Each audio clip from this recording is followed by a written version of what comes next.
Hola, buenas tardes a todos. Les damos la bienvenida al último día de nuestra Melexa Solutions Fair para Datacom y Construcción y les queremos agradecer por asistir a este webinar. Hoy tenemos como conferencistas a dos invitados especiales, Daniel Niño, experto en finanzas, y Jaime Bárcenas, experto en management y tendencias digitales, quienes nos estarán hablando sobre transformación humana y económica. Recuerden que habrá una sesión de preguntas al final y que este webinar está siendo grabado para poder compartirlo con ustedes. Daniel, te doy la palabra. Muchas gracias. Buenas tardes a todos, bienvenidos. Para hacer nuestra primera parte sobre el entorno económico, voy a referenciar algunos de los elementos históricos recientes que nos indican la magnitud del desafío que tenemos por delante. Y ahora que está tan en boga hablar del cambio y la importancia de revisitar algunas de las formas como operaba el mundo y particularmente los negocios antes del COVID, precisamente plantear qué cosas desde el lado económico es donde más tenemos que estar atentos para entender de qué forma el país puede interpretar que lo que está ocurriendo es una oportunidad, si bien por ahora el panorama pues no es fácil.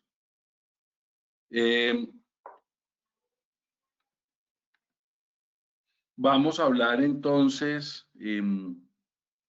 que esta es una crisis que tiene efectos sobre el desempeño económico por varios años, que en principio puede generar peores escenarios.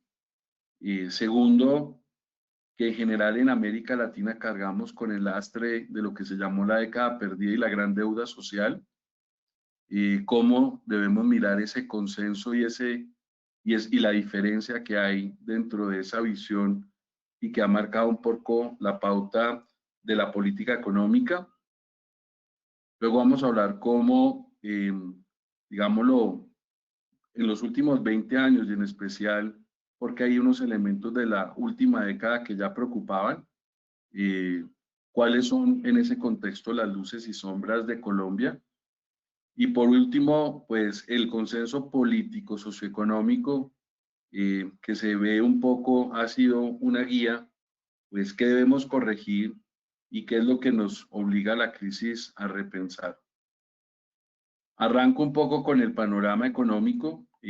Las cifras de la revisión del mes de abril del Fondo Monetario Internacional nos señalan un crecimiento para este año del -3% y un repunte del crecimiento el año entrante, pero si bien esto pareciera ser, por un lado, algunas líneas de preocupación, el 3% a nivel global es sin lugar a dudas el peor registro en términos de crecimiento mundial desde la crisis de 1929, y el 5,8 sería un rebote importante frente a ese panorama.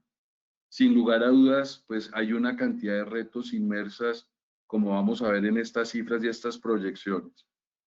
Particularmente una fuerte caída de las economías avanzadas, el doble de la economía mundial, con un rebote un poco menos fuerte que el que se espera en el mundo, y en especial regiones muy fuertemente golpeadas como es la zona euro y como es Japón, con unos rebotes de alguna u otra forma que frente a la caída, por ejemplo, de la zona euro, no es un rebote mucho mejor que el que va a tener Estados Unidos cayendo menos. Y aquí incluso empezamos a ver que la expectativa del crecimiento del 2021 no alcanza a compensar la caída esperada para el 2020. El otro elemento es que pues, las economías, por el contrario, emergentes y en desarrollo caerían el 1 y tendrían un fuerte rebote el año entrante, pero nuevamente aquí hay que tener de presente que esto puede ser en cierta forma engañoso, porque esto obedece particularmente a Asia emergente, que se espera que este año pues, no caiga, sea la única región realmente que crezca y tenga un muy buen desempeño el año entrante. Esto confirmaría un poco lo que ya nos había dicho la crisis financiera global del 2008, y era que empezábamos un siglo que es el siglo realmente del Pacífico y que no es el siglo del Atlántico. Y luego tendríamos un grupo de regiones cayendo, tendríamos Europa emergente cayendo un 5,2, rebotando menos de lo que cae. Luego, precisamente una América Latina que cae un 5,2 y rebota aún menos, un 3,4, es decir, no logra de ninguna manera compensar esa caída. Y un Medio Oriente y Asia Central que caerían 2,8 y rebotarían al igual que la África subsahariana. Razón por la cual, pues hoy en día se reconoce que una de las regiones más afectadas va a ser América Latina, que como lo vemos acá en la gráfica, pues de por sí, si lo comparamos cómo creció entre el 2002 y el 2011, la región creció un 3,6 y venía creciendo todos los años por debajo de ese registro después de la recuperación de la economía de esa crisis del 2008, pero en particular, cómo a partir del año 2014 ese crecimiento se cae de manera sustancial y veníamos con unos registros de crecimiento muy malos. Y ese es un elemento muy importante, es un llamado de atención muy fuerte. Digámoslo, no se le ha dado la suficiente trascendencia, creo yo, en la prensa a los mensajes que están aquí reportados como lo acabo de mostrar. Con un elemento global importante y es, si nosotros miramos la historia desde 1990 y el crecimiento del ingreso por habitante, y miráramos particularmente qué tanto se compara lo que se espera para esta vez frente a incluso la última crisis que tuvimos global del 2009, pues la caída es muchísimo más alta en cuanto a la caída por ingreso y tendríamos incluso ya un 90% de los países con un crecimiento negativo del ingreso por habitante como tal, elementos que pues nos plantean el reto, repito, que se viene, que es no olvidar la relación que existe entre crecimiento económico e ingreso. Si miramos entonces algunos elementos interesantes es, si cogemos el caso de las economías emergentes y la trayectoria que se hubiera esperado sin COVID y lo que se espera sea la caída y luego la recuperación, aún si bien es el grupo de economías y sobre todo como ya vimos por Asia la que menos va a sufrir, realmente a finales del 2021 todavía el ingreso mundial está por debajo, es decir, que la trayectoria del bienestar económico sí se afecta con el COVID al punto que incluso 2 años después esa brecha se mantiene. Si miramos el caso de las economías avanzadas, tal vez el mensaje obviamente es más fuerte por la fuerte caída que se espera va a tener el crecimiento y obviamente también se mantiene durante por lo menos 2 años estando por debajo de lo que hubiera ocurrido en el mundo sin la enfermedad. Si miramos el comercio mundial, el tema de comercio de bienes principalmente, lo que nos vamos a encontrar es la trayectoria que traía el comercio mundial desde comienzos del siglo, la línea azul. Vemos cómo la crisis del 2008 afectó la tendencia. Nunca recuperamos lo que era el ritmo de expansión del comercio mundial, ¿cierto? Incluso podríamos decir que el comercio mundial para el año 2016 estaba casi un 40% por debajo de lo que hubiera estado si no hubiéramos tenido la crisis financiera del 2008. Y en la actual circunstancia lo que nos estaríamos dando cuenta es que el comercio mundial, pues hay 2 escenarios, un optimista que nos habla de una caída del crecimiento del comercio mundial del casi 13%, que se recupera, pero todavía durante los próximos 2 años, incluso hasta finales del 2022, no ha recuperado la tendencia previa a la que había el COVID, y una más pesimista de que el comercio cae un 30%, y claramente incluso en el año 2022 todavía ese nivel es casi un 15% menos de lo que hubiera tenido el comercio. Entonces, acá obviamente hay unos elementos y unos mensajes muy importantes de cara un poco a uno de los mayores elementos que venía impulsando incluso precisamente no solo a las economías emergentes, sino particularmente a las materias primas, y es el fenómeno de alguna otra forma que hay que contemplar, y es hay unos daños sobre el comercio que pueden llegar a ser mucho más estructurales.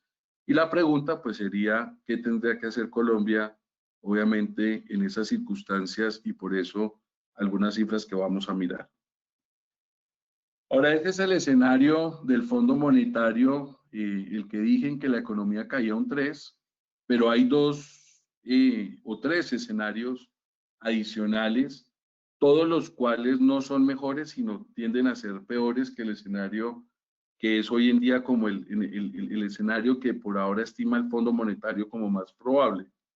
El primero nos habla particularmente de un aislamiento que continúa más prolongado, que no cambia muchísimo la cifra del 2019, pero que hace que incluso al 2021 y por los siguientes 4 años, la economía mundial todavía sigue estando, digámoslo, sin recuperar el nivel que tenía el ingreso y el Producto Interno Bruto a nivel mundial en el 2000, a finales del 2019.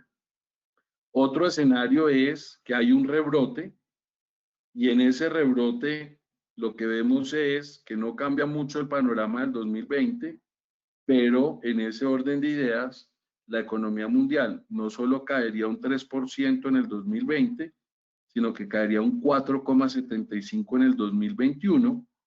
Y en ese orden de ideas, pues el panorama incluso de un aislamiento más prolongado, si lo miramos, es el doble de costoso a lo largo del tiempo.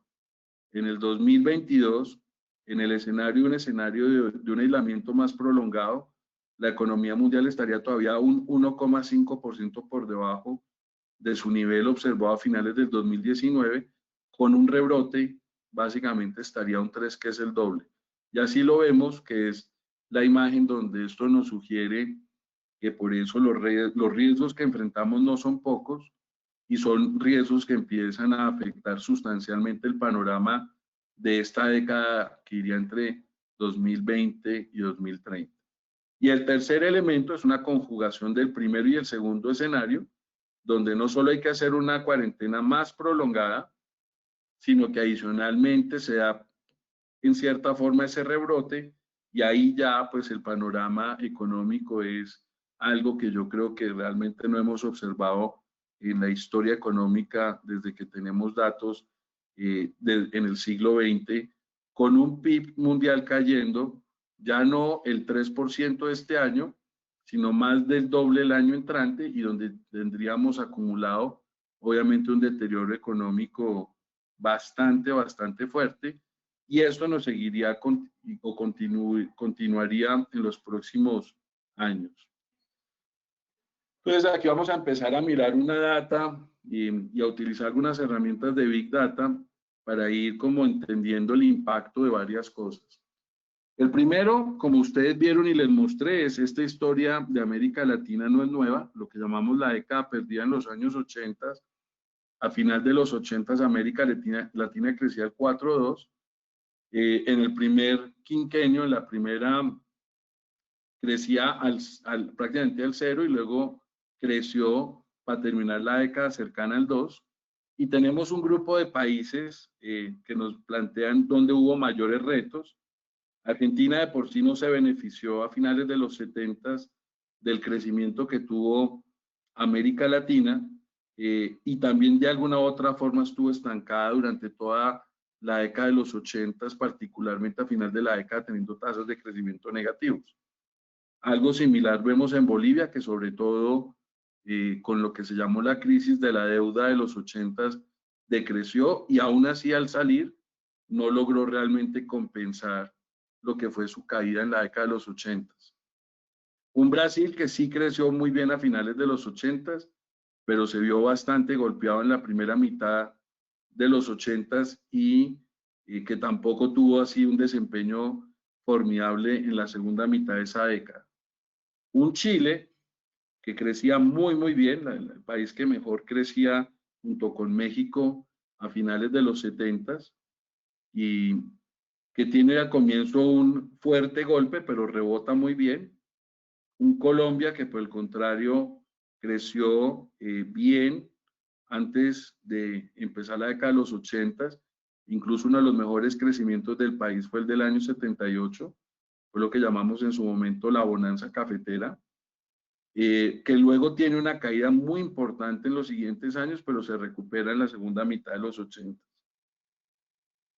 Un Ecuador que sufre un poco lo mismo que Brasil, al igual que un Venezuela, que aquí lo vemos, caía a finales de los 80s, a comienzos de los 80s, y no rebotó mucho al final.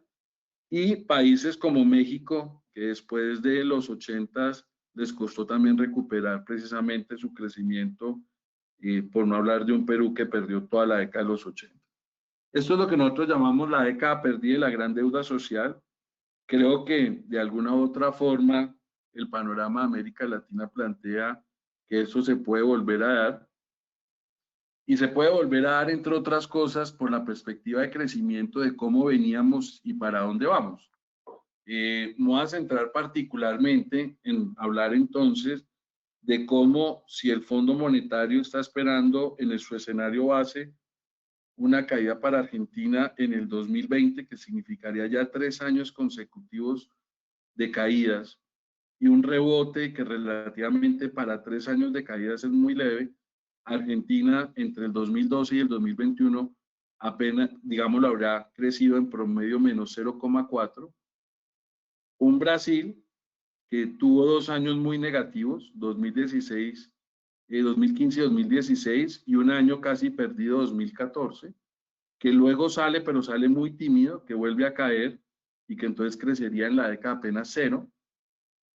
Un México que de alguna u otra forma desde el 2016 ha visto, digámoslo, desacelerar su crecimiento con un fuerte impacto este año y una recuperación muy tenue el año entrante, que crecería 1,5 como promedio de la década, que no es para nada bueno, pero que tampoco es muy diferente a como creció en la primera parte de la década. Colombia, que pues a partir del año 2014 ve como su crecimiento se cae del 4 y el 4,5, que fue el promedio de la primera parte del siglo XXI, a crecimientos donde duramos casi 5 años para volver a crecer por encima del 3, que caeríamos y rebotaríamos y que tendríamos un crecimiento del 2,7, que es uno de los más altos promedios de la última década, si bien es muy por debajo del 4,6 que tuvimos en los primeros 10 años del siglo XXI. Un país como Chile, que se desacelera fuertemente y que había tenido un buen desempeño el año pasado, pero que como vimos en el antepasado, pero que como vimos en el pasado, una cantidad de complejidades sociales afectaron su crecimiento, que caería y tendría algún rebote, que crecería un 2, que en el contexto de algunos países que hemos visto, pues no es malo, pero también que es muy por debajo de cómo creció al comienzo.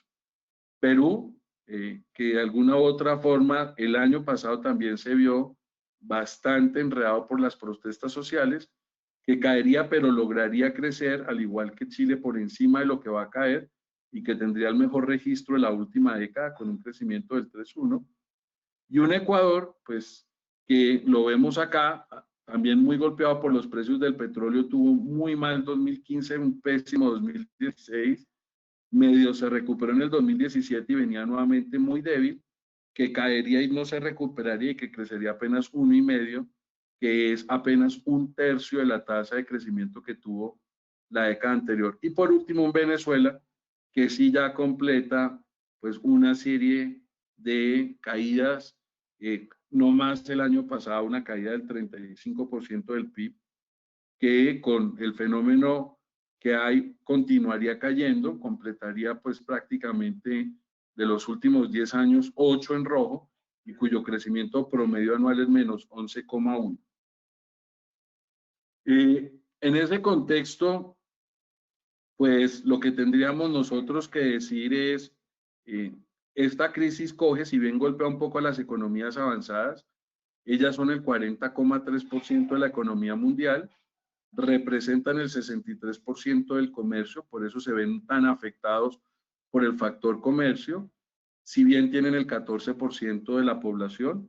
Vemos sin lugar a dudas que explica que particularmente Europa va a ser uno de los mayores damnificados, es que Europa de alguna u otra forma, si bien pesa el 11,2% de la economía mundial, pesa el 26,2% de las exportaciones mundiales de bienes. De por sí entre las economías avanzadas pesa el 41% de la exportación de bienes como tal, y teniendo apenas el 4,5% de la población.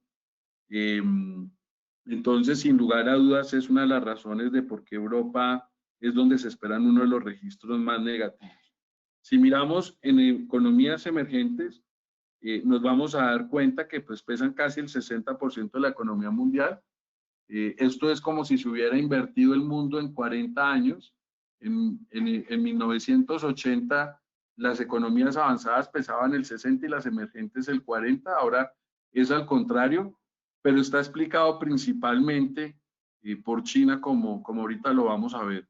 En el caso puntual es que si bien las economías emergentes en desarrollo son el 60% de la economía mundial, ¿cierto?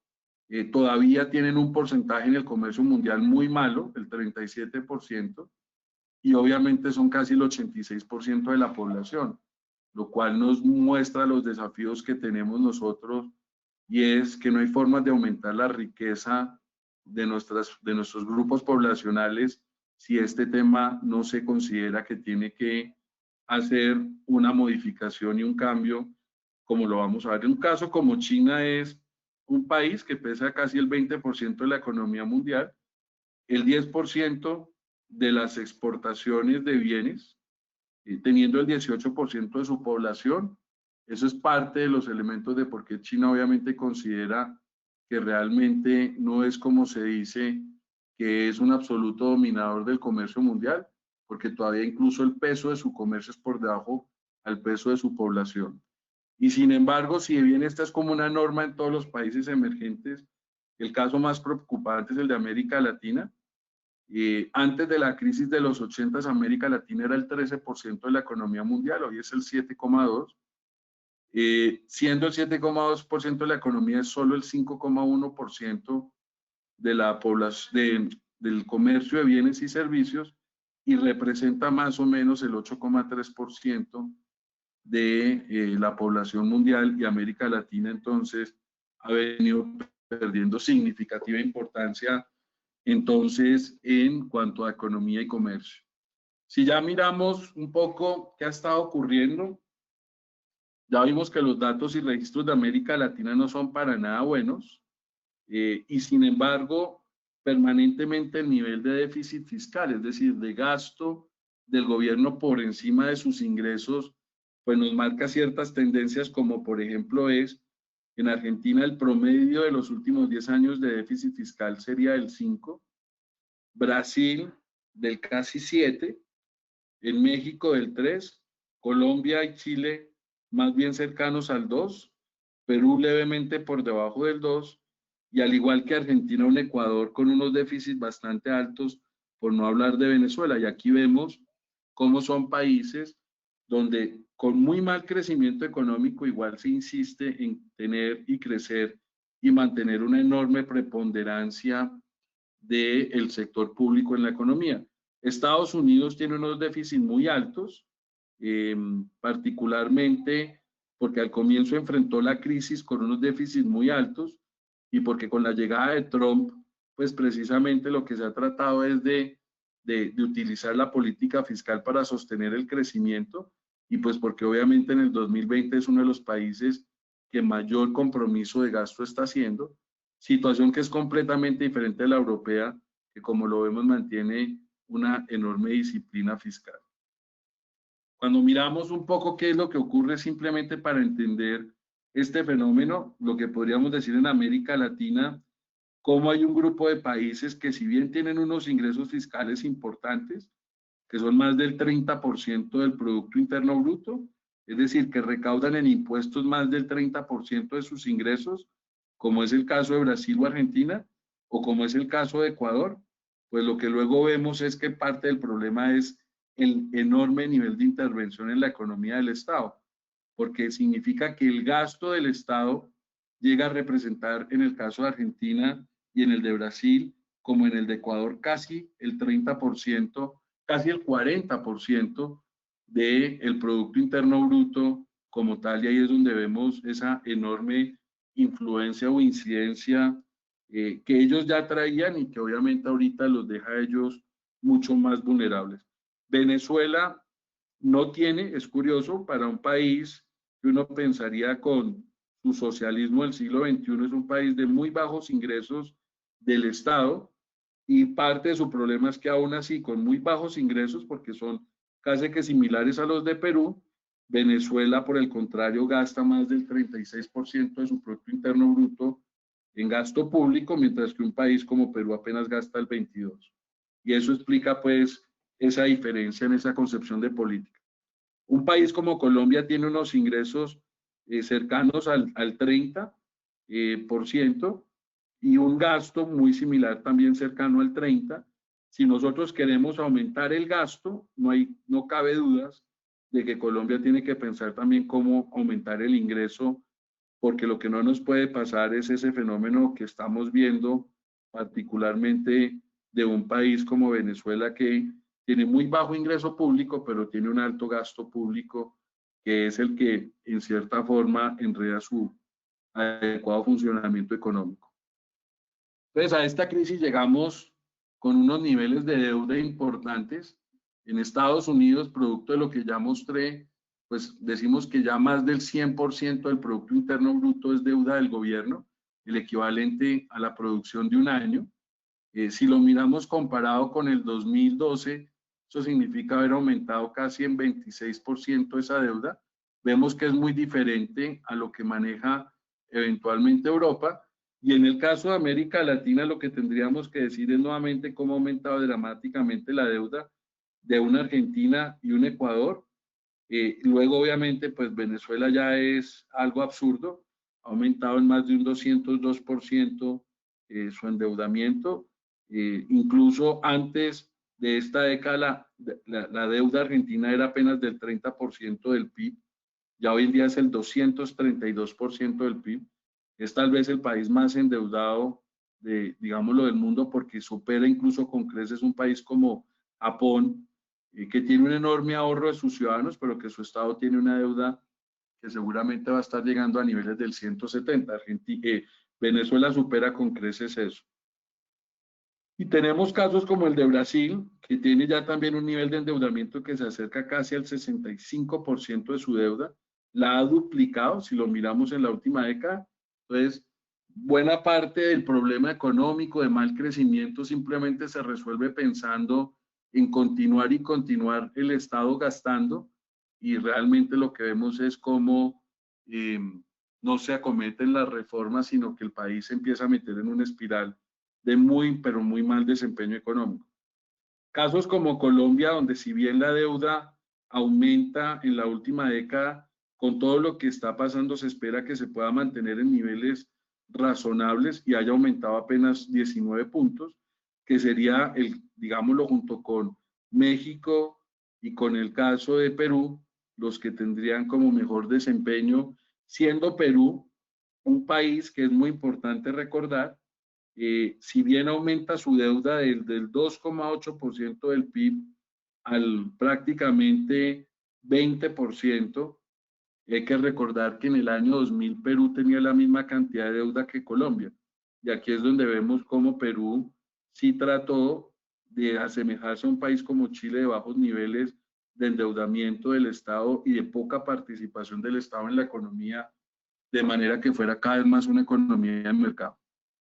Entonces, el problema donde sí nosotros nos vemos como país en un problema, cuando analizamos nuestra cuenta corriente y nuestra balanza comercial de bienes, En el caso puntual de un país como Colombia, si lo miramos, el déficit de cuenta corriente promedio de la última década sería de 4,3, el más alto de América Latina.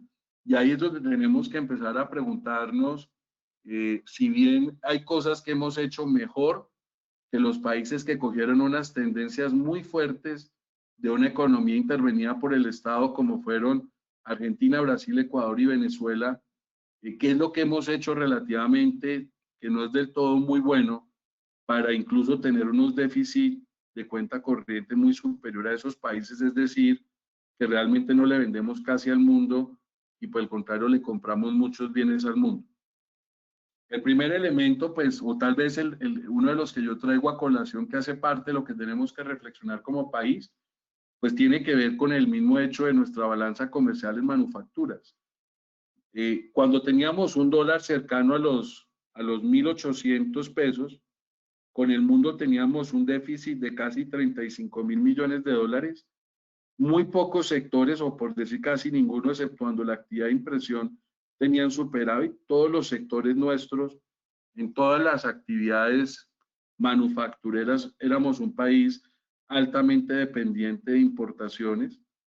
La tasa de cambio se sube al 3.000, supera el 3.500 el año pasado, o se acerca al 3.400 el año pasado, se mantiene cerca a los 3.300, es muy por encima de la tasa de cambio del 2013, y cerramos el año con un déficit de 31.000 millones, donde nuevamente, exceptuando el caso de los productos alimenticios, que es donde Colombia, elaboración de productos alimenticios, que es donde Colombia en industria siempre ha tenido un superávit, en la mayoría de todos los demás sectores, pues tenemos unos déficits. Y ahí es donde se empieza a hablar de la preocupación de qué puede venir socialmente. La historia de América Latina con la deuda perdida fue cómo aumentó la pobreza en la región. En el caso de Argentina, entre el 90 y el 92, en el caso de Brasil, entre el 79 y el 90, de alguna otra forma, llegando incluso la pobreza a casi el 40%. En Colombia, donde también se deterioró el indicador, donde el único país donde se redujo la pobreza fue en Chile, que ya vimos, entre otras muchas cosas, que no se redujo esa pobreza a punto de considerar gasto y gasto del Estado. Un país como Perú, que vimos que tuvo también un desempeño no muy bueno en los 80s y la deuda aumentó, y como había aumentado en Venezuela. Y este fue el preámbulo de luego todas estas ideas de que con esta deuda social el Estado, si generaba ingresos, lo que tenía que hacer era gastarlos e incluso tratar de intervenir la economía. Entonces nosotros pues hemos manejado como uno de los criterios claves de nuestro consenso la cohesión social. Y ahí hemos estado hablando de cómo en los últimos prácticamente 15, 25 años nos hemos movido a generar una protección del ingreso de los hogares más pobres y vulnerables. Nosotros de por sí, antes de toda esta situación, ya teníamos 7,4 millones de hogares que los cubríamos con ayudas de ingresos, 2,4 millones de familias en acción, 2 millones en Colombia Mayor y 3 millones en ingreso solidario.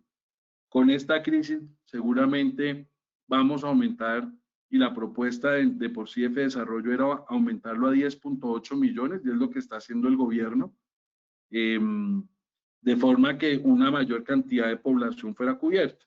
Incluso si uno lo mira, lo que esto diría, y por eso se habla ya casi de un, digámoslo, con los 10 millones, casi 800.000 hogares, lo que tendríamos es una economía donde casi 2/3 partes de la economía tienen que recibir ayudas del gobierno, de los 15,6 millones de hogares que hay en Colombia.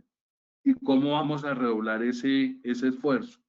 Y si bien es importante entender que en medio de la crisis esto es necesario para saber manejar un poco toda la coyuntura social, tenemos también que ir pensando, pues ante los retos que se vienen en la próxima década, cómo no repetir las historias que no son las correctas y adecuadas de lo que nos pasó después de la década de los 80. Una de ellas tal vez tienen precisamente que ver con un fenómeno muy complejo, que es parte de por qué el país tiene que hacer un alto y repensar lo que está pasando. Si miramos la industria manufacturera, que ya veíamos que somos altamente dependientes de importaciones, lo que podríamos decir que pasó después del año 2013 fue que en todos los años los costos laborales aumentaron más de lo que aumentó la producción. Y desde esa perspectiva, pues nosotros mismos lo que hemos estado haciendo es teniendo un sesgo ya no antiexportador industrial, sino casi que antiproducción industrial, es decir, antisupervivencia industrial. Por esa razón del gráfico que vimos hace un momento, podemos llegar a concluir que de alguna u otra forma el crecimiento industrial es relativamente bajo en los últimos años en la economía colombiana, en parte porque no tenemos realmente aumentos de la productividad laboral, dado que crecemos permanentemente más los costos que lo que realmente aumenta la mano de obra, su capacidad de producción. Y tal vez el dato más crítico es Bogotá, donde los costos laborales prácticamente siempre aumentan, incluso en años en que cae la producción industrial de Bogotá. Y aquí lo vemos como prácticamente de no más este grupo de datos donde tenemos 6 años, de esos 6 años, 4 años prácticamente Bogotá no logra crecer su producción industrial, pero siempre están creciendo sus costos laborales. Y por lo mismo, pues es una de las ciudades donde precisamente no han habido aumentos de productividad. ¿Esto cómo se traduce en el problema de Colombia? Que si nosotros a la balanza comercial de producción de bienes le quitáramos Bogotá y volviéramos a hacer el análisis que hicimos hace un momento, nos encontraríamos con lo siguiente, y es que de los casi 35.000 millones de dólares de déficit que tuvo Colombia en manufacturas en el 2013, sin Bogotá ese déficit sería de 8.530.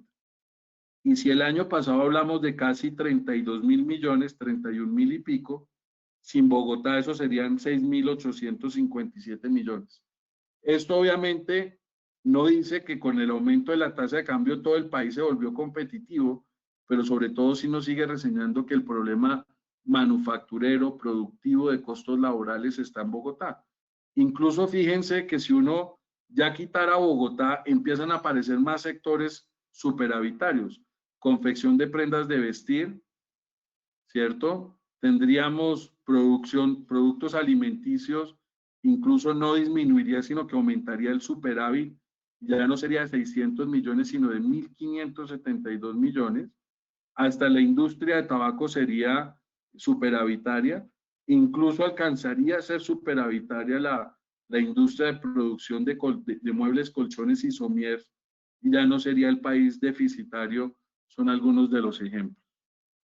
Entonces, ¿qué es lo que nos ha estado pasando en Colombia? Que consideramos y contemplamos como tal que el país tiene que no solo hacer política, tiene que hacer no solo política social con gasto del Estado, sino que hemos venido aumentando de manera importante los costos laborales. El ejemplo más claro es cómo en el sector industrial a la larga lo que diríamos ha crecido la industria del 2013 al 2018 un 8,2, mientras los costos laborales han aumentado un 37%. Y pareciera que estuviéramos nosotros en una carrera incluso muy desenfrenada, porque los presidentes lleguen al gobierno y lo primero que arranquen es aumentando sus gastos, aumentando el salario mínimo. Tal vez el ejemplo más claro tiene incluso que ver con lo que pasó en el último gobierno de Uribe, en el primer gobierno de Santos, y luego en los primeros años del gobierno Duque. ¿Esto dónde nos dejaría un poco a nosotros en esta coyuntura? Nos dejaría básicamente en lo siguiente, que la historia de los 80s fue como el salario mínimo aumentó un 2.202%, muy por encima de lo que aumentó la tasa de cambio en ese periodo, que fue 1970%, y muy por encima de lo que aumentó la inflación, razón por la cual pues el país ya de por sí tenía lo que llamábamos el sesgo antiexportador. Si miráramos qué pasó del 2009 para acá, con todo y que la tasa de cambio ha aumentado de manera importante, casi que a la larga la tasa de cambio ha aumentado casi un 70%, pues el salario mínimo ha aumentado un 77%, y lo que podrían ser ganancias, pues se han vuelto prácticamente no ganancias por tasa de cambio. Entonces ya un poco para terminar, este simplemente es lo que llamaríamos un tablero de control de monitor de qué está pasando en sentimiento, empleo, consumo y actividad económica. Después de Estados Unidos, cómo se venía comportando antes de esta crisis, y los primeros datos que ya conocemos que plantean por qué probablemente pronto este mapa es rojo, pero cómo venía de verde.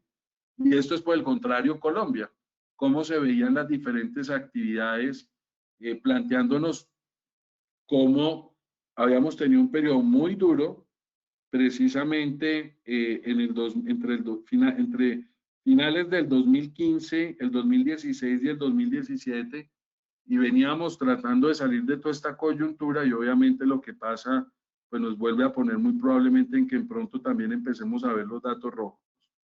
Así las cosas, pues el propio FEDesarrollo tiene 3 escenarios: una recuperación muy rápida, como la que plantea eventualmente en ciertos escenarios, eh, eh, digámoslo, el propio fondo, que significa que esto es una crisis en el 2020, pero ya no en el 2021, donde la economía colombiana caería un 2,7, con un sector de la construcción cayendo un 5, como tal.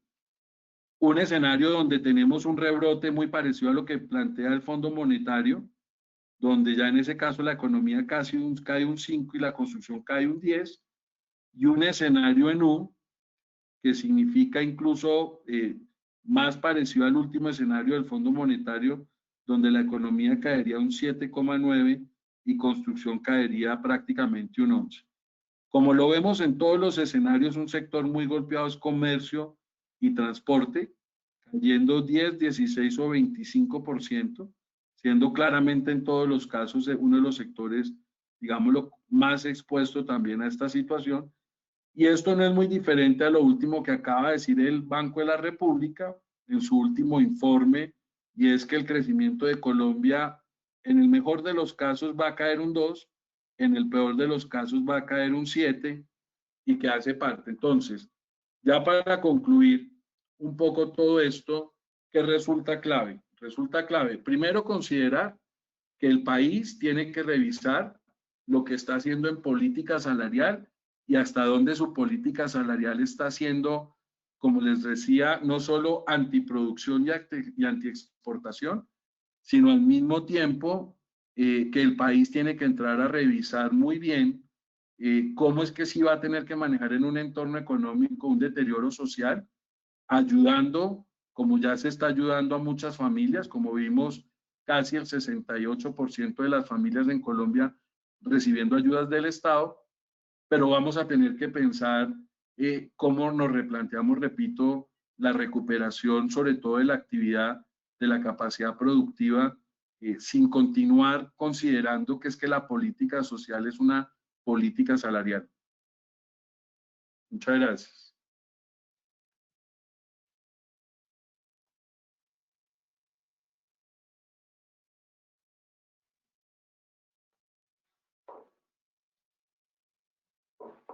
¿Sigues tú, Jaime? Sí, aquí estoy, aquí estoy. Pues voy a continuar entonces para poner mi presentación. Vamos a cambiar un poquito entonces el enfoque. Voy a compartir mi pantalla.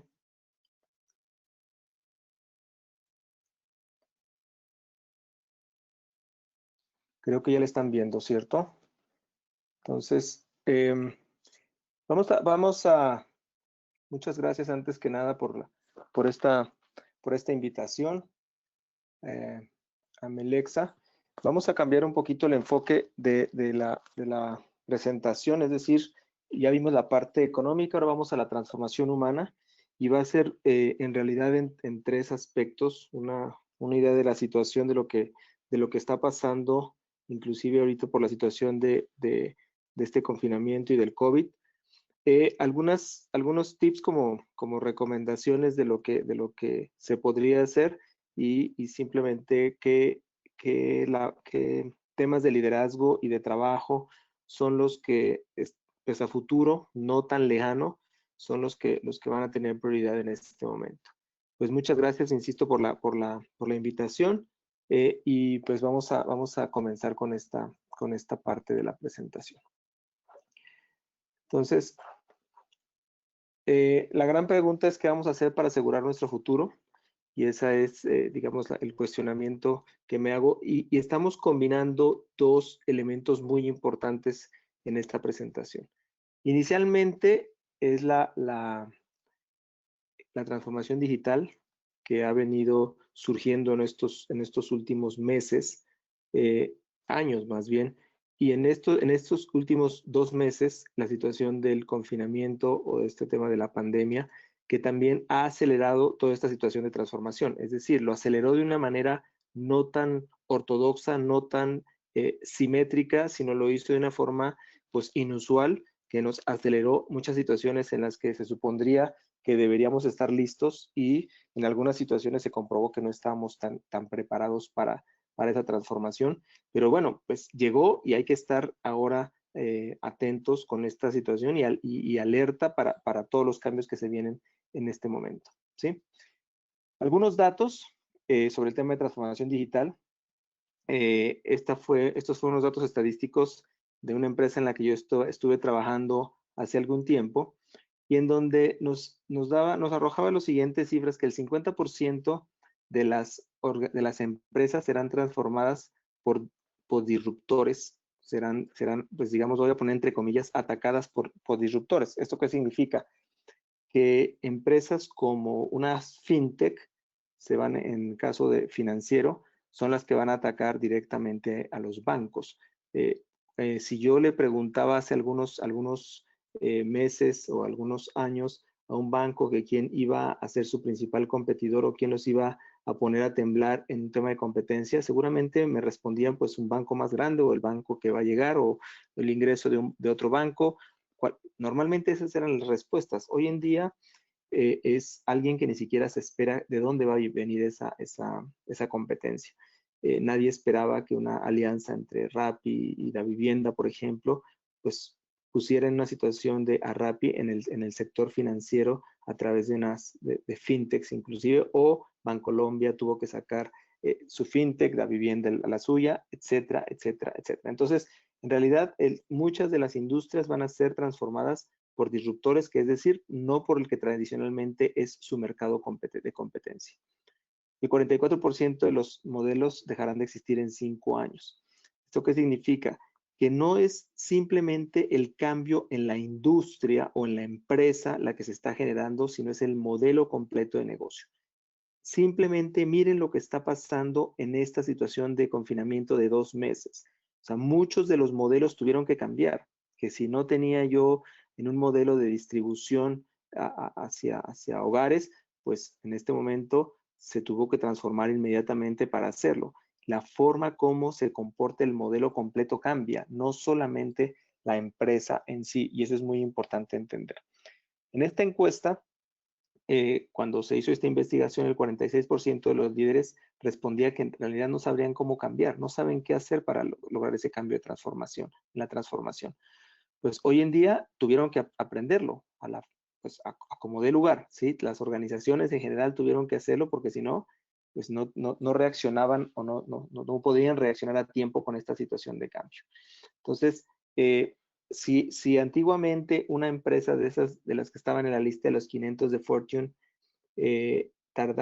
pues permanecía ahí muchos años, ¿sí? Hoy en día no duran más de 15 años y sigue disminuyendo el tiempo de permanencia de esas grandes empresas.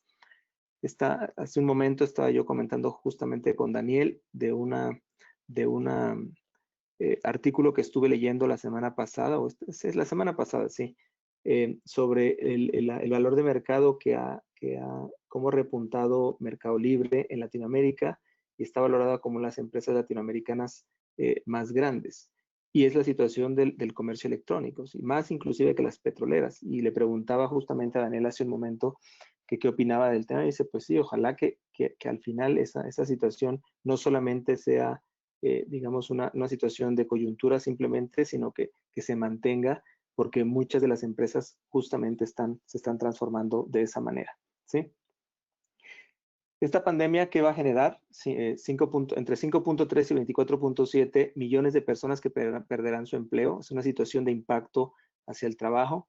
Y en el poder adquisitivo, entre 860,000 y 3.4 billones en pérdida para los trabajadores, ¿sí? Es decir, en la forma como van a poder generar pues el consumo de lo que necesiten, van a tener una pérdida en poder adquisitivo de esas magnitudes, de acuerdo a la Organización Internacional de Trabajo.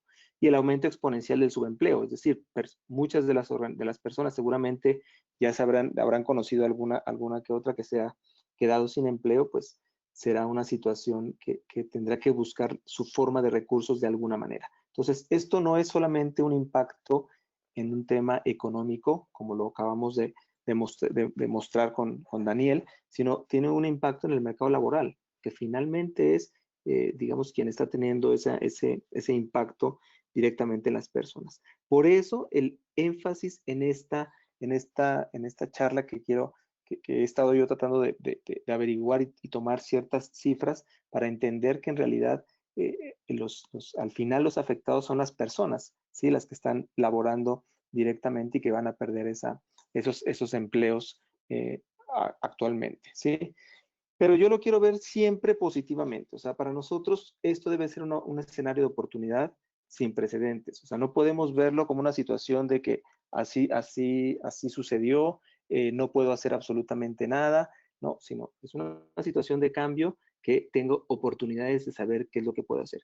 Y ahí es donde viene el replanteamiento de entender qué puedo hacer con los conocimientos o habilidades que yo tengo hoy en día, ¿sí? Y ahí es cuando hablo yo de la transformación humana, ¿sí? O sea, lo peor que nosotros podemos hacer es decir, bueno, pues ya esta situación hay que esperar a ver qué es lo que tengo que hacer.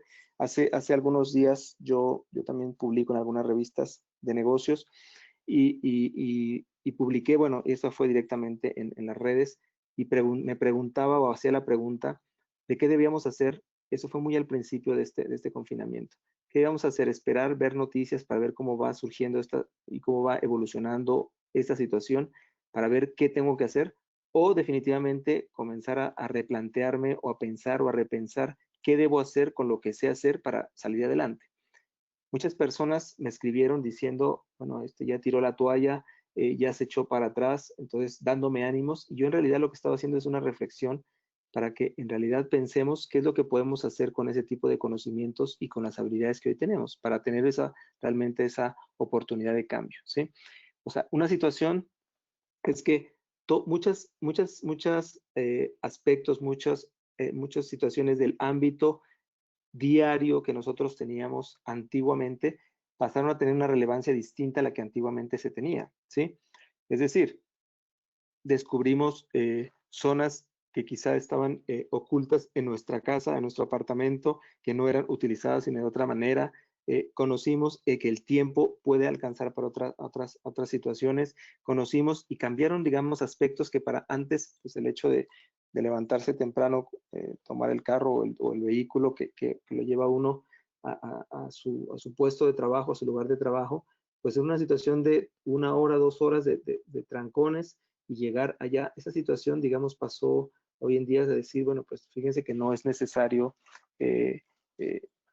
movilizarse para generar trabajo. Inclusive, esta mañana que estaba escuchando otra conferencia, me gustó una frase que decía, nuestro trabajo es lo que hacemos, no dónde vamos, ¿sí? O sea, es decir, ahí nos estamos replanteando realmente la situación de el sitio de trabajo no es nuestro trabajo, sino lo que nosotros producimos a través de lo que hacemos. Y lo podemos hacer desde cualquier sitio, y por eso para mí esto significa un escenario realmente de oportunidades sin precedentes. Pero resulta, aquí hago referencia a este libro que es de el Premio Nobel de Economía Richard Thaler, Premio Nobel de Economía de 2017, que en realidad habla sobre economía del comportamiento. Pues entre tantas otras cosas que menciona este libro, yo hago referencia a una muy específica y es que a las personas y al ser humano, si las situaciones no se le ponen fáciles, un camino fácil para cambiar, las personas normalmente no cambian, les cuesta trabajo el cambio. Entonces es importante ayudar a las personas con ese pequeño empujón y ni siquiera, digamos, darles la solución, sino enseñarles y darles el empujón que necesitan para poder hacer los cambios. Aquí yo siempre, ¿por qué? Porque, digamos, el escenario siempre está puesto para cualquier situación de cambio, pero por estar en la zona de confort las personas, simplemente o por mantenerse como están, es preferible malo por conocido que bueno por conocer. Entonces, es muy importante entender que si hay situaciones de cambio, verlo como oportunidad y una situación de decir, bueno, pues, ¿y qué pasa si no funciona como yo quisiera? Pues es que uno no va a aprender realmente si no lo intenta. Yo siempre pongo en este caso un ejemplo. Yo tenía pues no sé si era la fortuna o no, de viajar todas las semanas pues de trabajo hacia Ecuador. Y me refiero a la oportunidad o no, porque pues el hecho de viajar todas las semanas no es tan cómodo tampoco. Pero entonces yo regresaba todos los viernes a las 6 de la tarde, pasando el migración del aeropuerto El Dorado a las 6 de la tarde, hora pico. Ustedes se imaginarán la cantidad de gente que había ahí en esas colas. Entonces todos los viernes tenía que gastarme entre hora y media y 2 horas haciendo colas simplemente para que le pongan el sello en el pasaporte para poder pasar. Yo en unos ratos de ocio ahí esperando a pasar la cola me puse a contar cuántas personas habían delante mío. Y llegué a contar hasta 350 personas delante mío. Pues mal contadas, pero ahí estaban 350 personas. Y mientras estábamos esperando, volteé a ver en las ventanillas que son ahora de identificación del iris o de pasaporte para los extranjeros, logré solamente contar a 12 personas que pasaron por ahí en ese lapso. Entonces yo me pregunto, ¿por qué si la tecnología está lista ahí y por qué si está disponible, por qué la gente prefiere el sello, ¿sí? Que le pongan su sellito en el pasaporte o para hacer la cola? ¿Por qué la gente, si la tecnología está lista, si la transformación está lista, por qué no la utiliza? Ese es el gran cuestionamiento. Entonces, este libro hace referencia a esa economía del comportamiento. Al final, la economía se crea a través de comportamientos y necesidades. Ustedes verán que esta nueva normalidad, cuando salgamos de este confinamiento, muchas cosas cambiarán y justamente es precisamente por esos hábitos. Si nosotros nos anticipamos y entendemos que esa situación de comportamiento podemos generarla nosotros y crearla, pues será mucho más fácil adaptarnos a la situación cuando nosotros salgamos y no estar esperando a ver qué sucede cuando salgamos de acá. Entonces, eso es lo que hace referencia justamente Richard Thaler en este libro del pequeño empujón. Hace un momento mencioné esa situación de la normalidad, ¿sí? Y aquí simplemente mi cuestionamiento, ya hay mucha gente que está hablando del tema de la nueva normalidad, y yo el cuestionamiento que hago es realmente si existe lo normal. O sea, finalmente es una adaptación a las situaciones de cambio que se generan tanto en la sociedad como en los trabajos, como en la economía. Entonces el gran cuestionamiento es si realmente existe o no existe la normalidad. En algunas de estas reuniones, conferencias que he tenido a través de estas plataformas, pues como webinar o como Zoom o como cualquier otra de estas plataformas que he tenido, sí he preguntado pues a distintas personas de distintas industrias, pues qué piensan sobre el tema de cuando volvamos a la normalidad y qué va a pasar el día después, también se preguntan. Pues en realidad es muy difícil en este momento decir qué puede pasar pues, con exactitud, pero lo que sí ha sido unánime es no quisiera regresar a lo que teníamos, ¿sí? O sea, yo quisiera realmente que hubiera cambios. Entonces ahí es donde vuelvo y cuestiono si realmente si existe lo normal. O sea, eso es lo que para nosotros era normal, pero en realidad yo cuestiono, ¿era o no normal? Porque se dan cuenta que hay cosas que para nosotros en algún momento fueron prioritarios que hoy quizá no lo son tanto o no lo van a hacer tanto. Entonces, en realidad, lo que sí pues, sugiero como una de las recomendaciones es, nosotros si seguimos atados a la situación de ver cuándo regresamos a lo que para nosotros, y estoy haciendo con la expresión de los dedos, entre comillas, a lo normal, pues lo mejor es decir, no, esperemos realmente y vemos qué podemos hacer para ver esa situación de lo que se va a presentar ahora, porque si tratamos de regresar a lo que teníamos, va a ser mucho, mucho más difícil realmente, ¿sí? Lograr esa situación. O sea, yo sé que muchas empresas van a desaparecer, otras nacerán, algunas van a sobrevivir, otras cambiarán su forma o modelo de negocio y nos tenemos que adaptar a esa situación, digamos, de lo más rápido que sea posible y no esperar realmente a ver qué es lo que va a pasar, ¿sí? Y para mí la situación no es que sea después, si no hay un después, sino todo tiene que ser ahora, desde ya, así estemos encerrados, ¿sí? O sea, en este momento, las grandes preguntas que vienen haciendo muchas de los negocios y organizaciones es qué demandará el cliente de mañana. Y mañana estoy hablando cuando salgamos de este confinamiento, es más, desde ya, qué es lo que está demandando ahora de una forma distinta, qué querrá o qué esperará de las empresas, ¿sí? Fíjense que hay muchas cuestiones que hoy en día se están poniendo, pues, entre comillas, en reflexión realmente de situaciones de la empresa.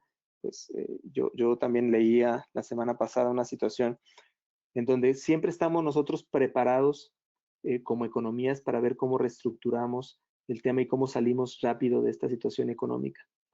Pero hay unas situaciones, digamos, ya de entorno un poco más global, como son la salud, como son la pobreza y demás, que en realidad, pues creo que deben tener una prioridad que hoy en día nos ponemos a reflexionar estando aquí sentados o encerrados en este momento, pero que ojalá no se pierda dentro de ese futuro y no solamente a ver cómo volvemos a repuntar ese crecimiento económico exclusivamente o financiero de las empresas, ¿sí? Que finalmente es quien nos va, pues, entre comillas, nos va a sacar adelante, ¿sí?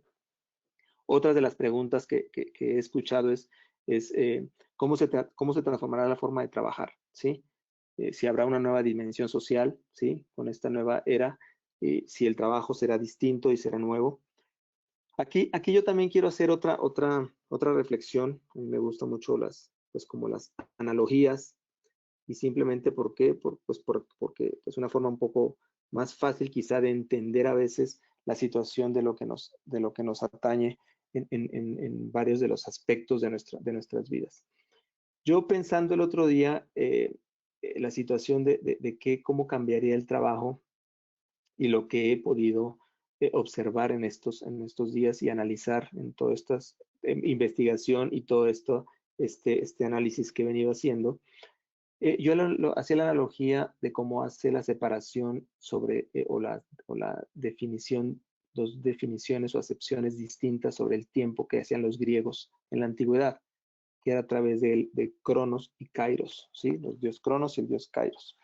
Y era la situación es la siguiente, nosotros nos regimos siempre por una situación del Cronos, que es un tema de tiempo consecutivo, todo está dividido de esa manera, es decir, en años, en meses, en semanas, en días, en horas, y a nosotros siempre nos están midiendo de esa misma forma, o sea, nuestra productividad en hora hombre, mis 8 horas de trabajo, mis 45 horas a la semana, mensualmente, todo es un tema de Cronos y la productividad y eficiencia de las personas se hacen de la misma forma.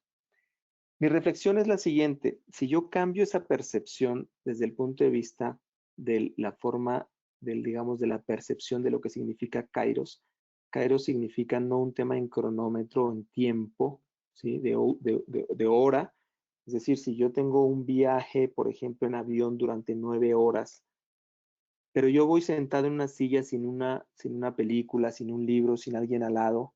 Las 9 horas en el tiempo crono siguen siendo 9 horas. En el tiempo kairos como percepción se me hace eterno, ¿sí? O sea, esas 9 horas que es lo mismo tiempo, no es el mismo tiempo en kairos, por la sensación o percepción. En cambio, si yo voy con películas, con alguien al lado, con un libro, el tiempo kairos en cronos son las mismas 9 horas, pero en kairos no, la sensación es completamente distinta.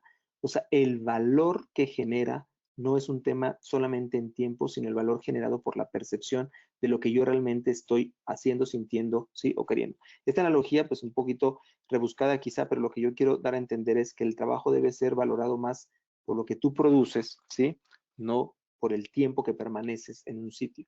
Es decir, y mi productividad no es por lo que yo genere durante determinado tiempo, sino el valor generado por, y vuelvo a la frase que escuché esta mañana, o sea, nuestro trabajo es lo que hacemos, no a dónde vamos, ¿sí? Entonces, es decir, no es estar sentado, se demostró ahora que podemos producir, inclusive estoy seguro, sin temor a equivocarme, que mucha gente que aún, y pongo este paréntesis, conserva su trabajo, está trabajando mucho más que cuando iba a la oficina a trabajar. Y no me refiero por el tiempo o el espacio de tiempo que te llevaba a transportarte, sino en realidad tienes mucho más trabajo, pues porque ahora lo que necesitas es organizar todo este tiempo, porque pues, la gente piensa que dispones del tiempo de más de las 8 horas de trabajo que normalmente es. Y por eso, para mí, una forma importante de medición de forma de trabajo tiene que cambiar desde el punto de vista del producto entregado, del producto final, ¿no? Y de lo que realmente yo estoy produciendo, no el tiempo que me dediqué a hacer ese trabajo, ¿sí? Entonces, para mí, eso es un gran cambio. Estamos cruzando ese abismo y para mí es importante hacer esa separación de entender qué debemos nosotros dejar arraigado de toda esta situación de cambios que está sucediendo durante estos 2 meses de confinamiento, ¿sí? Al final, pues habrá un cambio de 180 grados en muchas empresas y pues algunas se quedarán con esta situación que vieron el beneficio de los ahorros en costo, de lo que significa pues no tener inmuebles, ¿sí? Por ahí me enteré de una empresa que le envió pues, solicitud a las empresas, a las personas que trabajan con él, que podían tener la posibilidad de ir a recoger sus implementos de trabajo a la oficina, incluyendo la silla. Pues ahí yo me puse a pensar, bueno, ¿qué estarán pensando? ¿Estarán pensando realmente en vaciar el edificio para devolverlo en arriendo? Pues porque se dieron cuenta que pues la productividad no se disminuyó y en cambio, pues sí, pues aprovechen todos esas digamos, inmuebles o muebles, perdón, que tienen pues para trabajar de una manera mucho más cómoda. O sea, ahí es un tema de simplemente de reflexión, de entender qué es lo que está pasando con esta situación de cambio en el trabajo. Pero yo insisto que el ser humano quizá no es consciente de su capacidad hasta que realmente la pone a prueba, ¿sí? Entonces, y esta fue una prueba. O sea, esta fue una gran prueba. Las empresas cambiarán 180 grados, las rutinas van a cambiar. Vuelvo a mi tema. Se descubrió que realmente el trabajo no es necesario cumplir un horario en lugar, sino en un tema de producto generado al final, no por una rutina diaria, sino qué cosas cambiarán. Pues las medidas de higiene y de prevención serán mucho más estrictas en los lugares públicos, especialmente en el transporte, en los aeropuertos. Bueno, hay un cuestionamiento de la situación del tema de turismo y de viajes, que cómo realmente va a cambiar, ¿sí? En tema de transporte público, ¿sí? En las zonas de estudio, en las formas de trabajo. Muchos de las reuniones que he tenido esta semana, yo también soy profesor de varias universidades y ha sido pues la gente, digamos, está dividida como en los estudiantes, me refiero, que sean no necesariamente de pregrados, sino son de posgrados, están divididos en un 50% entre ir o no ir a temas presenciales. Entonces, a los profesores nos preguntan ahora si estamos dispuestos a ir a dar clase pues, presencialmente. Hay quienes dicen que sí, otros que dicen que no, pero los alumnos, me refiero al 50%, es que pues sí quieren seguir porque dicen yo pagué una matrícula por ser un curso presencial y me gustaría ir. Entonces hay un 50% de estas personas que dicen sí, yo quisiera volver, pero hay otro 50% que dice yo prefiero hacerlo virtualmente.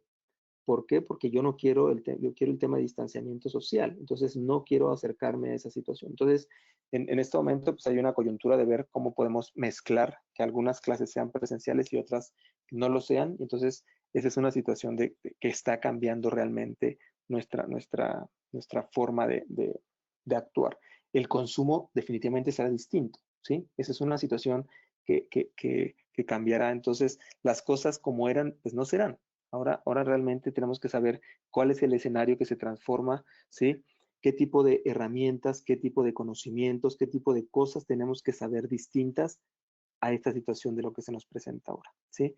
Muchas habilidades les aseguro, y ya también en algunos de los escenarios me he encontrado, dice, yo no sabía que Juan o Pedro eran tan buenos hablando en público, yo no sabía que era tan bueno el tema de la tecnología, ¿sí?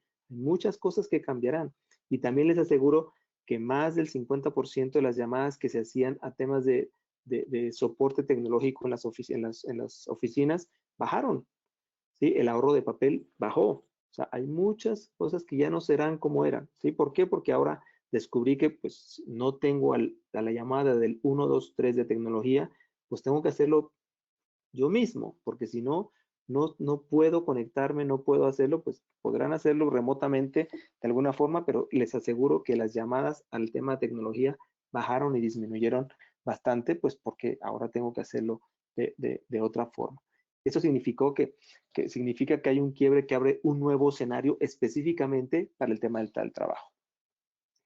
Sí, o sea, recuperar todo su valor. Hace algunos años se intentó y se ha venido intentando el tema de teletrabajar. Muchas organizaciones ya lo tenían como uno de sus beneficios, el tener pues trabajo desde casa, un trabajo flexible. Sí, pero era más por un tema de beneficios. En la época inclusive de los 80 era para un tema de ahorro en temas el tema de energía era muy costoso. Entonces el tema de la gasolina se incrementó, el hecho de no viajar, y fue como los primeros intentos que se intentó hacer un tema de teletrabajo. Hoy en día realmente recuperó su valor de una forma distinta, ¿sí? O sea, recuperó su valor porque se dieron cuenta que es un tema de generación de productos mucho más eficiente, o sea, eficiente es decir, a menos costo, yo puedo producir mejor, ¿sí? Y simplemente lo importante es entender qué roles debe tener una situación de teletrabajo, porque si no nos empezamos también a enloquecer, es decir, tener claro cuáles son los objetivos, tener claro cuáles son los medios de comunicación, tener claro cuál es la agenda de cada una de las reuniones, tener claro para qué sirve este tema de estas videollamadas o videoconferencias, pues para que simplemente son esas reuniones y no es que estemos trabajando 100% del tiempo frente a una pantalla, porque al final eso no es el objetivo, digamos, de estar trabajando desde casa, ¿sí? Sino que tiene otras actividades dentro de la misma que ahorita quisiera dar algunos tips al respecto. Industrias que se han visto afectadas definitivamente, aquí simplemente hago un recuento de 4 de ellas: tema de hotelería, turismo, el sector automotriz, el de aviación. Yo no sé si también leyeron la noticia de Warren Buffett, que él retiró pues todas las acciones que tenía directamente de aerolíneas, porque él piensa que una de las industrias que más tardará tiempo realmente en recuperarse es el de las aerolíneas, el de la aviación. Entonces, digamos, él viendo esa visión de futuro, prefirió pues deshacerse de ellas, pues porque sabe que hay industrias como esas. Y lo que les comentaba hace un momento, en cambio el comercio electrónico, ¿sí? El caso de Mercado Libre, pues que repuntó y ahora está por lo menos en esta semana como la empresa mejor valorada y de mayor crecimiento, pues por todo el tema transaccional. Yo estaba por ahí haciendo unas cuentas y todo lo que he comprado por comercio electrónico, no solamente exclusivamente a través de Mercado Libre, pero ha sido mucho mayor en estos 2 meses que en todo el año pasado, ¿sí? Y pues porque la situación de que el fortalecimiento de todo el tema online realmente cambió y seguirá fortaleciéndose mucho. Pero ¿a qué va con estos dos ejemplos que pongo? Industrias que se han caído, industrias que han repuntado. Es que el tema de conocimientos y habilidades que necesitamos y la forma de liderar las organizaciones cambia, ¿sí? Y tiene que ser distinto. Las organizaciones entonces se volvieron digitales, pues, o las organizaciones hicieron que las empresas ahora fueran mucho más digitales. Entonces ahora nos conectamos a través de la red, es posible, en este momento nos podemos organizar mejor en el día, ¿sí? Ya más o menos pasamos esa curva de la semana, hace un mes, perdón, era realmente una preocupación de entender, pues, si realmente yo estoy produciendo, y los líderes estaban preocupados, si realmente si su gente estaba realmente trabajando o cómo podían hacerles ellos control para saber si estaban o no siendo productivos. Y la gran reflexión nuevamente aquí es esa analogía que yo les hacía de Cronos y Kairos, pues primero un tema de la confianza, de entender, pues no importa si lo haces a las 2 de la mañana, 3 de la mañana, lo importante es que el producto esté listo. Entonces, cuando tú pongas las condiciones de cómo debe trabajar la persona, tiene que ser importante establecer esas condiciones de trabajo. Ese liderazgo que tradicionalmente pues nosotros aquí hago simplemente un resumen de cómo lo medíamos, es decir, cuando los miembros de la organización se sienten responsables de los resultados y acciones, cuando mantienen el sentimiento de utilidad, porque ellos son útiles desde su puesto de trabajo, desde lo que hacen, y que estén empoderados. Sí, eso significa que es un grupo de alto rendimiento y que el liderazgo está bastante bien, digamos, impregnado dentro de la organización. Pero el gran cuestionamiento que nos hacemos ahora y que me hacían en ese momento esta empresa que les hablo de hace un par de, unos 5 semanas más o menos, que si en realidad este liderazgo, conocimientos y experiencias en la gestión de equipos sirven en el tema de equipos virtuales. ¿Cómo hago realmente para influir? Si realmente la influencia era pues, mi presencia, el estar controlando, observando, hoy no los puedo ver. Esta empresa inclusive me contaba que tenía el 50% de la gente todavía en la operación, pues porque son operaciones esenciales, y el 50% desde su casa, ¿sí? Entonces digo, bueno, ¿y cómo hacemos ahora para saber si realmente, para ser productivos? ¿Qué tengo que saber hacer? Si todo lo que yo sabía sobre el tema de liderazgo en este momento, pues, entre comillas, entra en cuestionamiento, pues porque no me están observando, no sé realmente si lo están o no haciendo. Entonces aquí tengo algunos conceptos clave que recomiendo hacer sobre temas de liderazgo. Uno, tener claro el propósito y los objetivos y organizarse para conseguirlos. Específicamente, qué objetivo necesito perseguir para dentro del siguiente mes, la siguiente etapa, lo que sea. He estado apoyando algunas empresas en este momento, justamente de varias industrias de energía, de algunas empresas de, ¿cómo se llama? Pues de la industria en general, pues, ¿sí? Que están trabajando, digamos, inclusive con mucho más trabajo que antes. Lo único es que el replanteamiento de los objetivos cambia, la forma como delegan esa información cambia. Entonces, un tema importante es dejar definidos cuáles son los objetivos, cuál es el propósito de lo que nosotros tenemos que hacer y cómo nos vamos a organizar para conseguir eso a través de nuestras redes virtuales o cómo lo vamos a hacer. Hay que desarrollar competencias digitales, ¿sí? O sea, uno de los temas, vuelvo al tema de educación, que ha tenido bastante impacto porque lo he visto directamente, es pues que muchos profesores que nunca pensaron que realmente tendrían que utilizar eso porque la forma de ser hábiles era su presencia en clase con una pizarra, pues hoy en día tuvieron que desarrollar esas competencias y ese es un gran consejo que se los dejo como un tema de transformación. Vean oportunidades hoy, no por una situación de que, bueno, estos 2 meses vamos a ver cómo sabemos utilizar otras tecnologías, no, eso les va a servir para toda la vida. Es decir, no se quedan sin el conocimiento una vez que volvamos a esa, entre comillas, normalidad del trabajo presencial. ¿Cómo aprender a gestionar equipos digitales? Importante, ¿sí? O sea, digitalmente o a través de la red digital, ¿sí? ¿Qué tipo de comunicación? ¿Cuáles son los medios? ¿Cómo nos comunicamos? ¿Cómo será la forma o los medios, para qué se utiliza cada uno de los medios que tenemos que utilizar? Es importante. Hace 2 semanas estaba yo dictando una clase y les preguntaba a algunas de mis alumnas que eran de gestión humana que cuáles eran las principales repercusiones que habían visto en los cambios que ha habido en las personas. Y me llamó la atención, pues no me llamó la atención el hecho porque seguramente sí era obvio que iba a pasar, pero me llamó la atención que realmente fue muy pronto. Mucha gente en un estado de ansiedad y en un estado de depresión que porque no entendían, porque claro, se les cambió la vida de un momento a otro, pero uno de los grandes temas es cómo realmente que los líderes pueden ayudar transmitiendo esa pasión y motivación por lo que se está haciendo, ¿sí? Eso es muy importante porque la gente se desconecta, la gente se desmotiva, la gente entra en una ansiedad y ese es otro de los grandes temas de liderazgo que es importante hoy en esta situación de confinamiento y que siga adelante una vez que salgamos de acá. Transmitir pasión y motivación por lo que se está haciendo, ¿sí? Eso conecta mucho más a la gente para evitar justamente esas depresiones.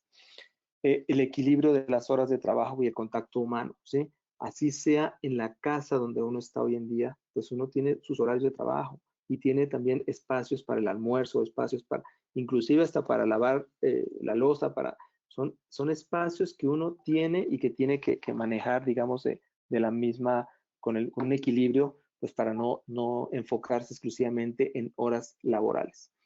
Y por último, pues comunicar, planificar y coordinar el trabajo. Lo más importante es que los demás necesitan salir de cada uno. No podemos nosotros vivir aislados, tenemos que tener esa red de contactos, así sea virtual en este momento, pero mantener esa situación de contacto para saber de nosotros qué es lo que estamos haciendo. ¿Cuáles son el tipo de habilidades que continuamos, que tenemos hoy en día, que inclusive desde la transformación digital, nosotros hicimos una investigación, vimos qué tipo de habilidades son las que se mantendrán, digamos, de la administración clásica a una situación de transformación digital? El tema de visión estratégica, la creatividad, la capacidad de adaptación que hoy en día es importante, y un tema que para mí siempre me ha llamado la atención, que es el manejo de la incertidumbre, ¿sí? Nosotros vamos a vivir en un estado de incertidumbre constante en este momento y una situación de riesgo. Entonces, ¿cómo vamos a manejar ese riesgo, esa situación hacia impulsar resultados, ¿sí? Hoy en día toma relevancia la forma de los KPIs o los indicadores, que sean OKRs, que sean Objectives and Key Results, es decir, enfocado a los resultados. ¿Cómo impulsamos los resultados y enfocado directamente al resultado? Y vuelvo a mi analogía de Kairos y Cronos. ¿Cómo me enfoco realmente al resultado que quiero lograr y no al tiempo pasado, para el tiempo que paso haciendo cierta actividad para lograr el resultado, ¿sí? Sino es medir realmente el objetivo para llegar a esos resultados. ¿Qué tenemos que fortalecer entonces como habilidades con esta situación de lo que hoy está pasando? Uno, tenemos que ser mucho más colaborativos, ¿sí?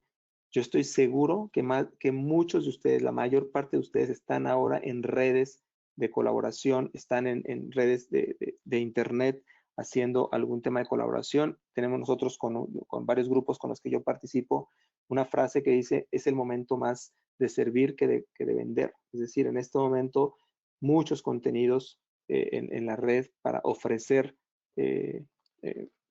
digamos, servicios y conocimiento, y compartir conocimiento.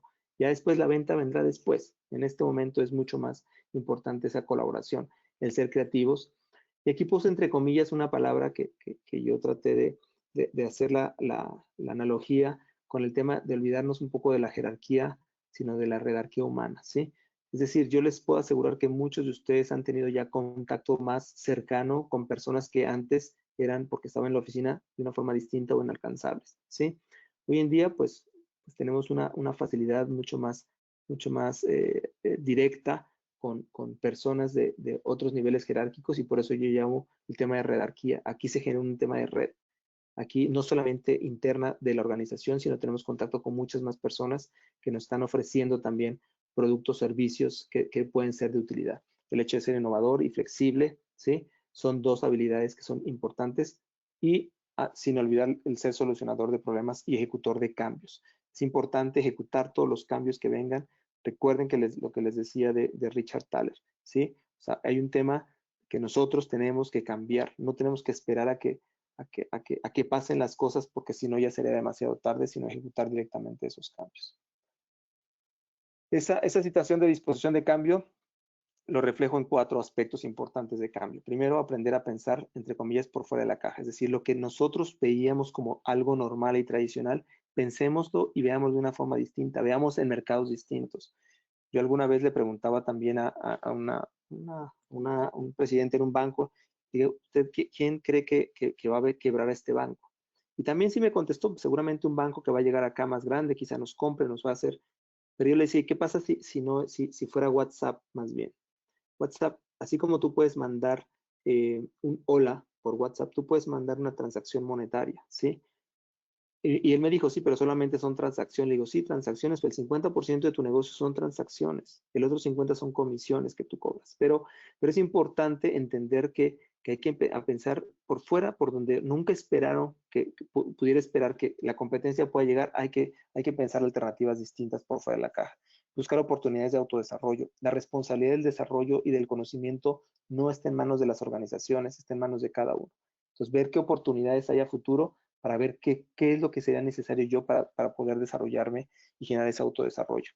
¿Sí? Activar la creatividad del pensamiento visual, observar qué cosas, ¿sí?, y no solamente preguntar qué cosas están cambiando que podrían ser útiles pues para esos cambios.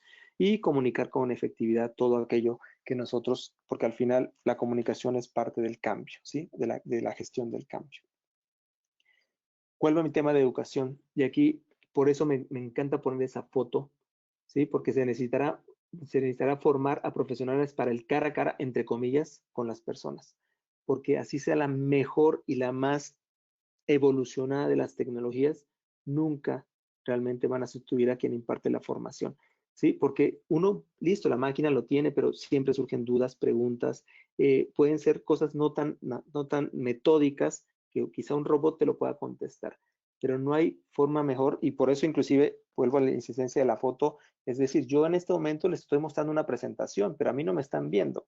A mí sí me gustaría ese cara a cara, de decir, finalmente la expresión, el hecho, pues ayuda mucho más en un tema de educación. Entonces, no todo va a ir relegado a que un robot me va a quitar el trabajo y me va a cambiar la situación. Puede serlo que también, puede ser que yo pueda adaptarme de una forma distinta para hacer esos cambios. Aquí leyendo hace algunas semanas también un artículo en el Financial Times de Harari, de Yuval Noah Harari, donde él preguntaba y hacía el cuestionamiento, en realidad, sí, ¿qué preferirían las personas sobre el tema de la privacidad contra la salud?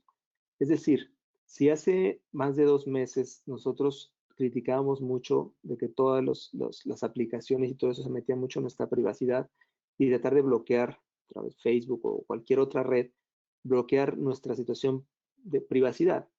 Pero hoy con esa tecnología, a través de un celular, a través de sensores, a través de esas manillas que tiene uno cuando hace deporte, que pueden medir nuestra temperatura, a través de la geolocalización puede saber con quién estamos, dónde estamos, permitir un poco de abrir nuestra privacidad, ¿sí?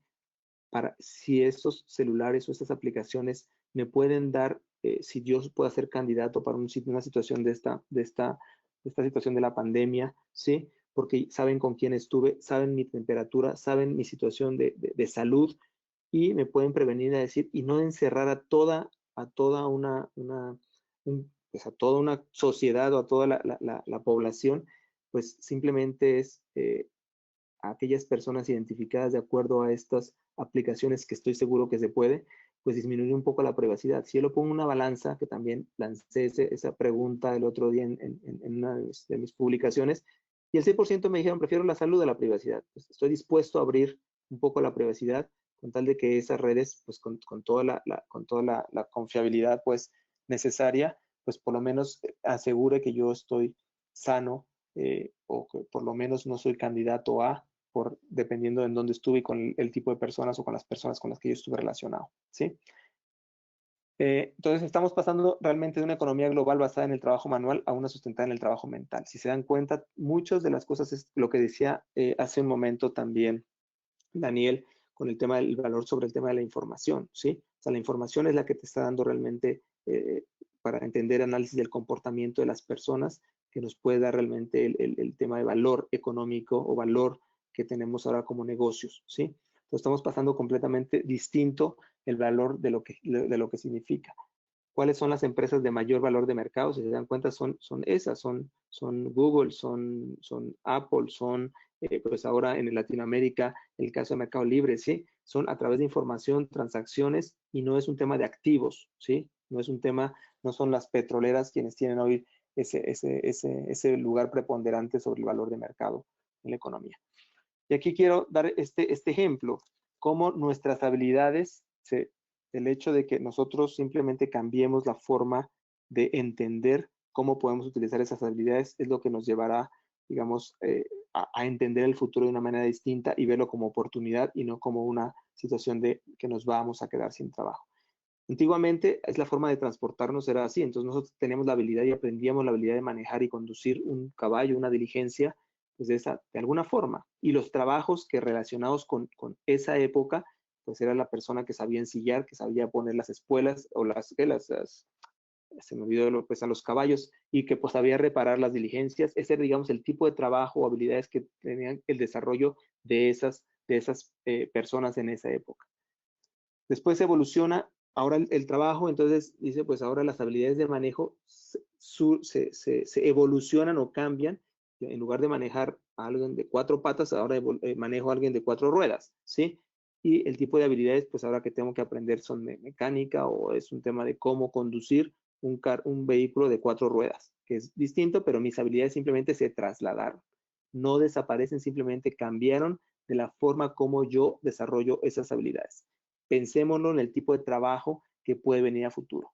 Pues más adelante ya hay en algunos sitios donde hay autos sin conductor. Entonces esas habilidades de, de, de, de manejo desaparecieron, ¿sí? Entonces ahí sí, ¿qué puedo hacer? Pero si se dan cuenta en la parte, digamos, trasera de la espalda de este señor, hay una cantidad de situaciones de análisis, de datos, de información, que uno puede aprender otro tipo de conocimientos que puede aprovechar y no decir, bueno, pues perdí mis habilidades de manejo. Es como estar pensando, bueno, y los taxistas cuando llega Uber me va a quitar mi trabajo. Pues mire, Uber no está compitiendo contra usted. Cuando usted Uber cuando ustedes esté tratando de evolucionar y hacer algo en contra de Uber, Uber ya está por ahí en el espacio inventando otras cosas, ¿sí? O sea, hay que entender que las habilidades no solamente es lo que hoy en día estamos haciendo. Inclusive más adelante ya ni siquiera iremos nosotros, ¿sí? Alguien es quien se transportará y nos dará la información que necesitemos. Entonces, es aprender a trabajar de una forma distinta, ¿sí? Por ahí también tengo otro ejemplo.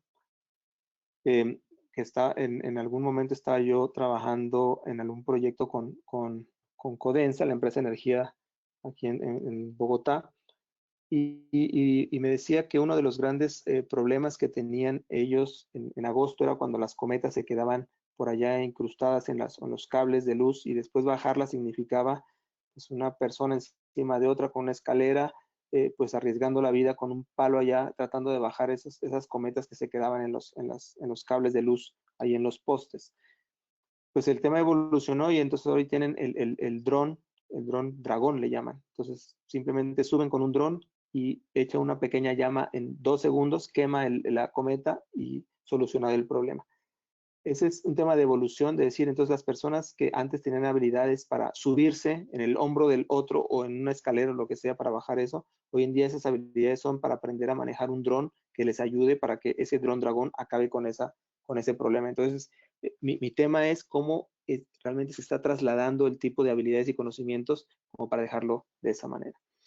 65% de los niños de hoy trabajarán en empleos que no existen o apenas empiezan a adivinarse. Yo les apuesto en este momento, bueno, les recuerdo simplemente, hace 5 años, trabajos que hoy están desarrollando no existían.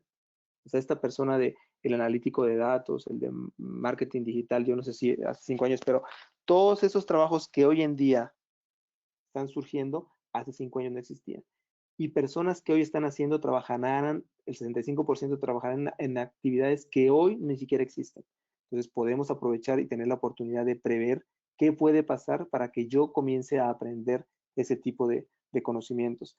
Para el ser humano es mucho más fácil aprender que desaprender, es decir, desaprender para volver a aprender. Es decir, todo lo que ya tenemos, guárdenlo, es útil, será útil, pero aprendemos cosas nuevas, que esa es la forma de cómo transformamos nosotros como personas.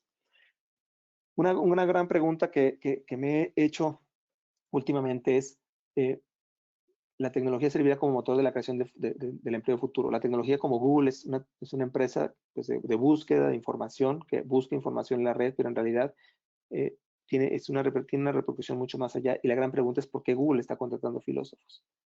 Porque así como Google y todas estas grandes industrias, modelos y negocios hoy digitales, lo que generaron son unos cambios de comportamientos completos en sociedades y en la humanidad completamente.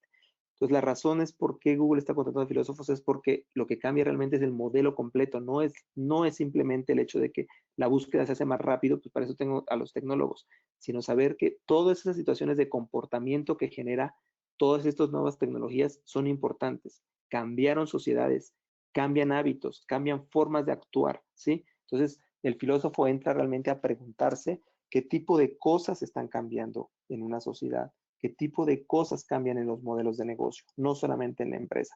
Esa es otra situación de reflexión que simplemente quiero dejarles. Cuando salgamos de esta crisis del confinamiento, Las compañías creo que buscarán contratar a personas para roles críticos de negocio, ¿sí? Aquellos que tengan impacto directo a resultados. Pensemos eso, ¿sí? Con esta situación que se dan cuenta que hay un ahorro de costo sustancial para actividades que no son del core o que no son principales, es muy importante. ¿Cuáles son esas actividades que realmente dan impacto directo a resultados? Y si no, nosotros repensar qué de las actividades que hacemos deberían entonces tener impacto directamente en resultados, ¿sí? Y otra situación que también, pues simplemente como idea es que aquellas personas con habilidades humanas para tareas que no puedan ser llevadas a cabo por robots, ¿sí? O sea, temas más de creatividad, temas más de pensamiento y inteligencia, que son también otro tipo de habilidades que serán importantes. Entonces, recuerden, aquellas que tienen impacto directo a resultados y aquellas que sea difícil que sean llevadas a cabo por un robot o que sea automatizado por un tema digital, ¿sí? Esas son, digamos, las que tienen una relevancia mayor cuando salgamos de este confinamiento. La gran pregunta de Andy Stallman es que si en 50 años en 50 años todo estará automatizado, menos las emociones humanas. Entonces, recordemos que toda la parte de las emociones siempre será un refugio, digamos, para saber qué tipo de cosas repercuten directamente en situación de emociones que pudiéramos nosotros generar valor a través de ellas, ¿sí? Pues mi pregunta es, el mundo cambió y hay que decidir si cambias o te quedas como estás. Y esa es la gran reflexión que hago con todo esto. Por eso le llamo yo transformación humana. La transformación digital es un tema de cultura y es un tema de cambio en las personas, no es un tema de tecnología.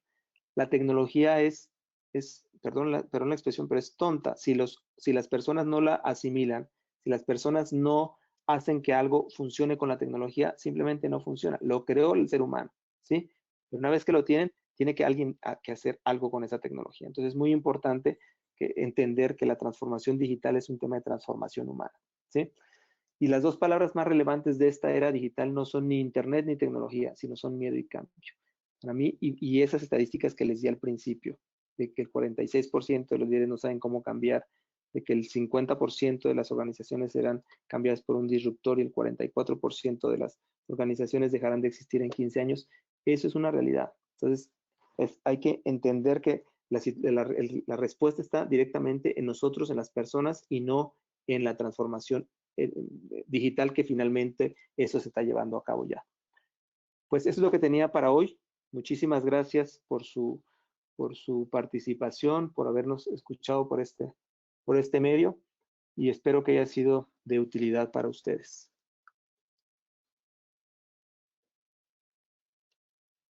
Muchísimas gracias a Jaime y a Daniel por acompañarnos en esta nueva versión de nuestro Melexa Solution Fair para Datacom y Construcción. Muchísimas gracias a todos los asistentes que nos acompañaron en toda la jornada de la semana y en esta charla. Gracias a nuestros clientes por estar ahí siempre refiriendo a Melexa, y esperamos que haya sido de gran valor todo lo que esta semana quisimos transmitirles en compañía de nuestros fabricantes estratégicos que nos estuvieron acompañando toda la semana. Excelente tarde, muchísimas gracias nuevamente por acompañarnos. Muchas gracias a ustedes. Hasta luego.